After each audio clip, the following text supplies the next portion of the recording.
واقعہ کربلا اس سے ریلیٹڈ نہیں ہے کہ جی ان کے اوپر پانی بند ہو گیا، ان کے اوپر ظلم ہوا، کتنے بندے شہید ہوئے، یہ سیکنڈری چیز ہے.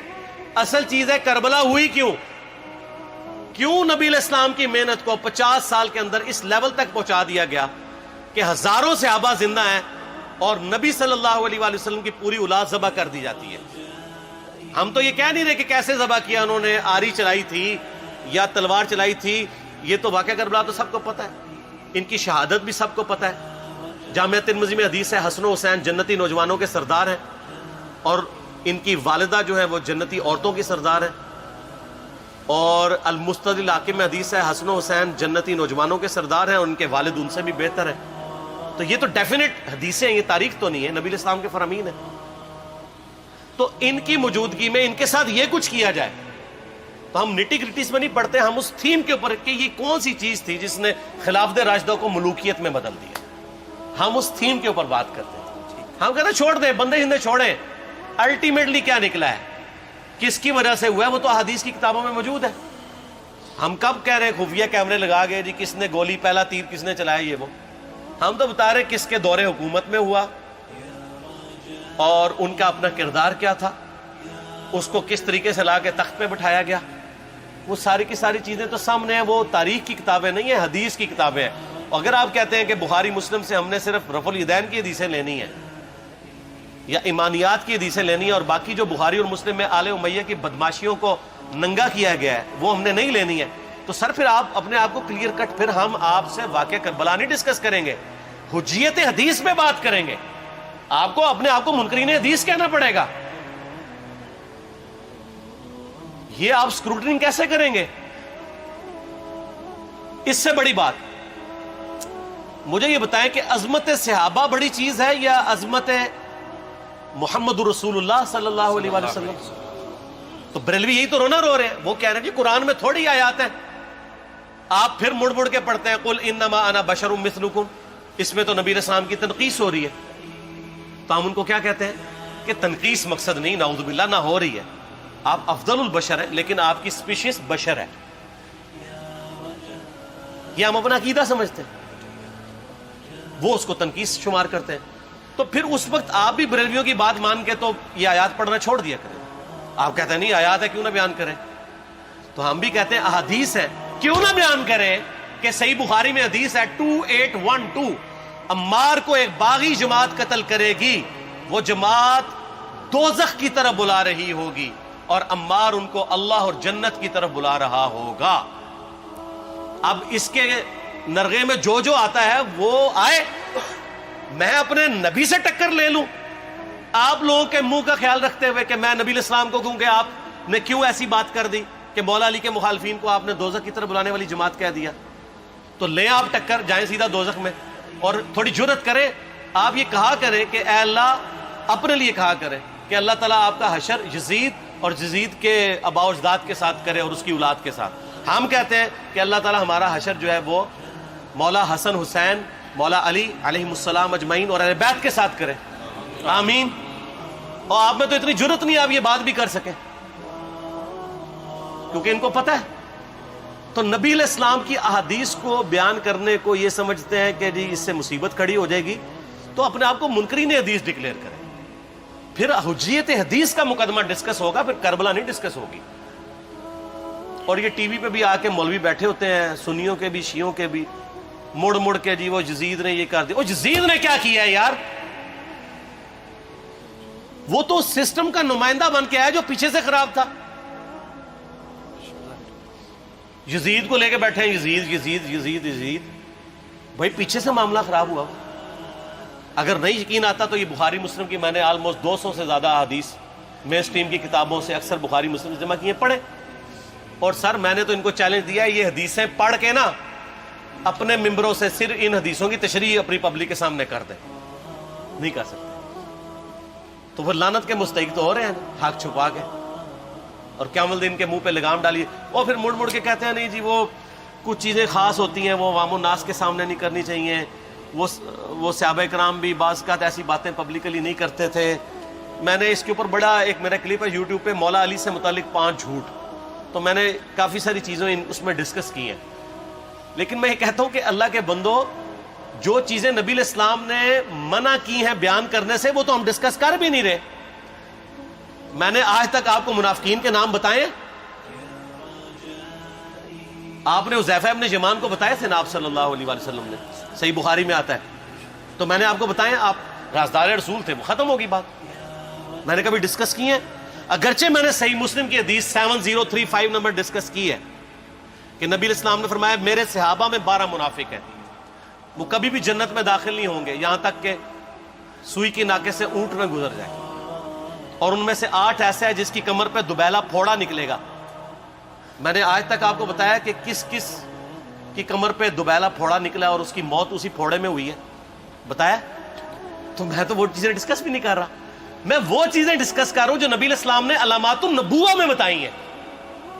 یہ امام بخاری حدیث نبوت کی دلیل کے چیپٹر میں لے کے آئے ہیں, اور امام بہقی نے 3500 احادیث پر مشتمل ایک کتاب لکھی ہے دلائل النبوہ, کہ ہم نبی صلی اللہ علیہ وسلم کو نبی کیوں مانتے ہیں, اس کے اوپر. اور اس میں یہ ساری حدیثیں عمار ابن یاسر کے قتل والی لے کے آئے ہیں بتانے کے لیے کہ دیکھیں ہمارے نبی علیہ السلام کی نبوت کی دلیل ہے کہ آپ نے اپنی وفات کے آلموسٹ 30 سال کے بعد ہونے والے واقعے کو پہلے ہی بتا دیا. یہ حدیثیں چھپانے والی نہیں, بیان کرنے والی ہیں, علامات النبوہ کی حدیثیں. آپ کہتے ہیں چھپائیں. اگر کوئی حدیث دنیا میں نہیں چھپائی جا سکتی نا تو علامات النبوہ والی حدیث ہے, کیونکہ وہ تو نبی صلی اللہ علیہ وسلم کی نبوت کو جسٹیفائی کرتی ہے. ورنہ میرا ایک معصومانہ سوال ہے کہ نبی صلی اللہ علیہ وسلم نے یہ باتیں کر کے ان کے زوم میں نعوذ باللہ امت کو مصیبت میں ڈال دیا. آپ نے خود ہی فرمایا کہ یہ ہوگا. کیوں فرمایا آپ نے؟ میں تو بیان کر کے مجرم ہوں, تو جس نے مجھے خبر دی ہے ان کے بارے میں آپ کا کیا خیال ہے؟ یہ مسند احمد کی حدیث یہ میں نے گھر بیٹھ کے بنائی ہے کہ میری بیوی کا کیا حال ہوگا جس پہ خوف کے کتے بھونکیں گے. تو سیدہ عائشہ سے مجھ سے زیادہ نبی علیہ السلام کو محبت تھی, لیکن آپ اللہ کے پیغمبر تھے, آپ نے اپنے گھر کی خبر بھی نہیں چھپائی, بتا دی کہ یہ ہوگا. اور اس سے بڑھ کے آپ صحیح بخاری میں دیکھیں عمار ابن یاسر کا خطبہ ہے. میں نے یہ سارا, پریشان نہیں ہونا, یہ ریسرچ پیپر میں سارا کچھ موجود ہے, اور کوئی چیز بھی ایسی نہیں جو اس میں سکپ ہو.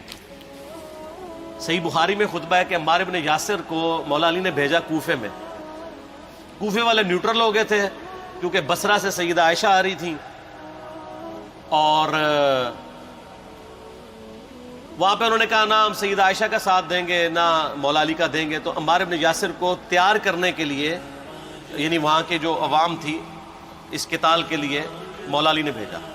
تو سیدنا عمار ابن یاسر نے وہاں پہ کوفے کے منبر پہ خطبہ دیا. بخاری کے الفاظ ہیں, اوپر والی سیڑھی پہ عمار ابن یاسر نے حسن ابن علی کو بٹھایا, حالانکہ حسن ابن علی سے 4 گنا بڑی عمر تھی عمار ابن یاسر کی, 90 پلس ہو چکے ہوئے تھے, 3-4 گنا ان کی عمر تھی, لیکن اہل بیت کا احترام کیا. خود نچلی سیڑھی پہ بیٹھے. بخاری کے الفاظ ہیں کہ اے لوگو اللہ نے تمہیں آزمایا ہے, ایک طرف دنیا اور آخرت میں تمہارے نبی کی بیوی ہے سیدہ عائشہ, دنیا اور آخرت میں, یعنی عزت اپنی جگہ قائم. یہاں لوگ سمجھتے ہیں کسی کی غلطی آ گئی تو پتہ نہیں کیا ہو گیا, وہ یار اس کا مرتبہ اپنی جگہ ہے, غلطی اپنی جگہ ہے, پیغمبر نہیں ہے وہ. اور دوسری طرف علی ابن ابی طالب ہے. اللہ اب دیکھے گا تم عائشہ کی اطاعت کرتے ہو یا اللہ کی, علی کی نہیں اللہ کی. کیوں؟ یا ایھا الذین آمنوا اطیعوا اللہ واطیعوا الرسول واولی الامر منکم. ان کا اولو الامر مولا علی ہیں, ان کی اطاعت واجب ہے. یہ اللہ نے آزمایا ہے کہ اللہ کی اطاعت کرتے ہو یا عائشہ کی.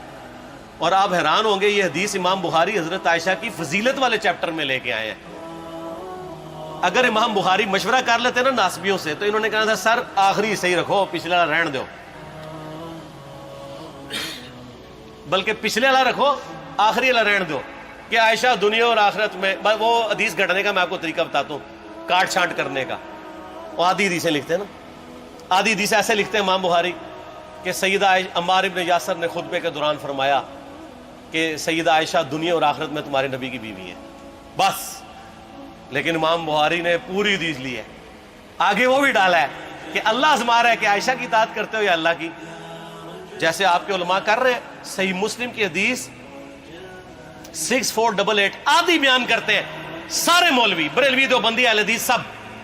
میرے صحابہ کو برا مت کہو، اگر تم میں سے کسی نے احد پہاڑ کے برابر بھی سونا خیرات کر دیا اور میرے صحابہ نے ایک مد یعنی 600 گرام خیرات کی، آدھا کلو، اس کے آدھے کو بھی نہیں پہنچ سکتا بس. حالانکہ یہ مسلم کی حدیث سٹارٹ اس سے ہوتی ہے کہ عبد الرحمن بن عوف کو خالد بن ولید نے گالیاں دی جھگڑے کے دوران، حالانکہ دونوں مسلمان تھے، دونوں صحابی تھے. آپ نے حضرت خالد بن ولید کو بلا کے ڈانٹا، فرمایا تم میرے صحابہ کو برا مت کہو. تو خالد بن ولید نے تو آگے سے نہیں کہا حضور میں بھی صحابی ہوں. ان کو پتا تھا کہ عبد الرحمن بن عوف نے اس وقت اسلام قبول کیا جب اسلام کا مطلب تھا مار، تکلیف اٹھانا، اور خالد بن ولید نے گولڈن پیریڈ میں صلح حدیبیہ کے بعد اسلام قبول کیا. میں اب تم لوگ یہ کر رہے ہو، تم لوگ اگر احد پہاڑ کے برابر بھی سونا خیرات کر دو، یعنی صلح حدیبیہ کے بعد والے لوگ میرے ان کے برابر نہیں ہو سکتے. اور جو فتح مکہ پہ معافی مانگ کے مسلمان ہوئے ہیں طلقاء، مؤلفۃ القلوب آل امیہ، ان کا تو لیول ہی کچھ نہیں ہے. یہاں تو خالد بن ولید کے بارے میں یہ بات کی جا رہی ہے. اور پھر وہ مؤلفۃ القلوب اپنے زمانے میں ممبروں پہ سب و شتم کروائیں سیدنا علی پر. تو سب سے پہلے تو ان کو کہنا چاہیے جن کے بارے میں حدیث تھی کہ تم صحابہ کو گالی مت دینا. ہم نے تو خیر کبھی دی بھی نہیں ہے. اور میں یہ آخری جملہ ان کو ایسا بولتا ہوں کہ جو ان کے دماغ تک ڈرل کر جائے گا کہ آل امیہ نے جو کچھ اپنے دور کے اندر سیدنا علی کی گستاخیاں کی ہیں نا، ہم نے تو ویسی کوئی ایک گستاخی بھی آل امیہ کے بارے میں نہیں کی ہے. میں نے آج تک آل امیہ کے اوپر بائی نیم کسی کے اوپر لعنت کی ہے؟ حالانکہ یہ مولا علی پہ کرتے رہے. یہ ہے لعنتی خود ہو گئے نا، جب مولا علی پہ لعنت کی تو لوٹ آئی. مسند ابی یعلا میں صحیح سند کے ساتھ حدیث موجود ہے، مسند احمد میں بھی موجود ہے کہ سیدنا علی کو جس نے گالی دی اس نے رسول اللہ کو گالی دی صلی اللہ علیہ وسلم. جب ام سلمہ نے کہا تھا، شیخ زبیر صاحب نے اس کو تحکیم میں صحیح لکھا ہوا ہے فوٹ نوٹ کے اوپر، کہ لوگوں تمہارے ممبروں پر رسول اللہ کو گالیاں دی جاتی ہیں، تو انہوں نے کہا معاذ اللہ، ہم کب کہیں گے، ایسا نہیں ہو سکتا. تو ام سلمہ نے کہا تم لوگ علی اور اس سے محبت کرنے والوں پہ گالی گلوچ نہیں کرتے ہو کیا؟ جبکہ میں نبی کی بیوی کہتی ہوں کہ سب سے زیادہ رسول اللہ سے محبت، سیدنا علی سے محبت نبی صلی اللہ علیہ وآلہ وسلم کرتے تھے. لہٰذا جب یہ تم کہتے ہو نا علی پر لعنت، علی سے محبت کرنے والوں پہ لعنت، تو یہ لعنت تو تم نبی علیہ السلام تک لے کے جا رہے ہو نعوذ باللہ، کیونکہ علی سے محبت کرنے والا پہلے نمبر پہ نبی صلی اللہ علیہ وآلہ وسلم ہے. اور پھر کہتے ہیں سب کا مطلب تنقید ہے. اور نہ، پرانیاں گلاں، پرانے بابے، پرانے بزرگ، جھوٹے ہو. صحیح مسلم کھولو 6229 غدیر خم سے اگلی حدیث، لعن اللہ ابا التراب کے الفاظ ہیں، مٹی والے ابن ابی طالب پر لعنت، یہ الفاظ موجود ہے. سب کا ترجمہ لعنت ہی ہے، تنقید نہیں ہے. اچھا پھر میرا معصومانہ سوال ہے کہ اس کا مطلب ہے صحابہ پہ تنقید کرنا اچھا کام ہے؟ کہیں گے نہیں. تو بتاؤ یہ برا کام کون کرتا تھا؟ شیعہ کا ابا کون ہے؟ رافضیوں کا ابا کون ہے؟ آل امیہ. تو لہذا شیعہ نو میں کہنا کہ تسی شیخین کے اوپر بکواس اور تبرہ کرنے کی بجائے نا اب لوگوں کو حقائق بتائیں کہ ٹوٹی کمند کہاں. یہ سب مجرمین آل امیہ ہے. اور یہ آل امیہ اور بنو ہاشم کی لڑائیاں نبی علیہ السلام کی بعثت سے پہلے چل رہی تھی، صدیوں سے چل رہی تھی. وہ تو پھر اللہ نے بنو ہاشم کو نبوت کے لیے چنا تو ان کو یہ پھر جیلسی ہضم نہیں ہوئی، وہ چیز آگے چلتی رہی. خیر چھوڑ دیں، ایک تلخ ٹاپک ہے. صلاۃ بر محمد و آل محمد، اللہم صلی علی محمد و علی آل محمد. ٹھیک ہو؟